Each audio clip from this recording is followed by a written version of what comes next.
What is the nature of God's special revelation? Have you ever wondered how we truly know God? Is it through our own reasoning? Or is there something more? Special revelation offers a profound answer. It's God's direct communication to humanity, uniquely found in Jesus Christ and in the Bible. But what is special revelation? And why is it so important? Ang espesyal na pahayag ay limitado kay Hesukristo at sa kasulatan. Si Jesus, gaya ng sinasabi sa John 1:18, ay ang sukdulang pahayag ng karakter ng Diyos. Siya ang buhay na salita.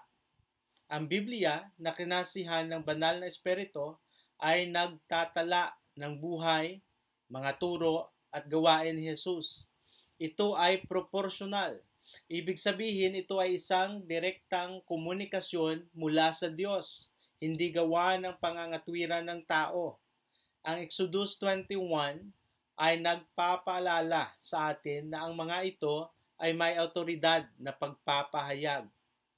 Special revelation was necessary because of humanity's sin. Genesis 3 tells us of the fall, and special revelation unveils God's plan for salvation. Jesus Christ is the central figure of this revelation. As John 1:18 states, He fully revealed the Father. Jesus is the incarnate Word of God, the perfect reflection of God's nature, Hebrews 1:3. And the Bible is the reliable written Word of God, inspired by the Holy Spirit, 2 Timothy 3:16. Kaya anong ibig sabihin nito para sa atin?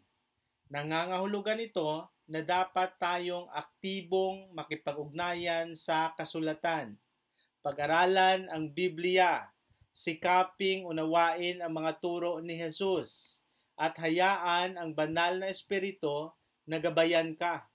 Gumawa ng pangako na basahin ang Biblia araw-araw, manalangin para sa pag-unawa, at ibahagi ang katotohanan ni Kristo sa iba.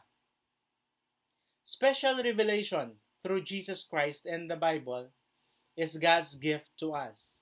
It's the key to knowing Him, understanding His will, and experiencing salvation. Embrace this gift and let the light of Christ transform your life. Pagpalain nawa tayo ng Panginoon.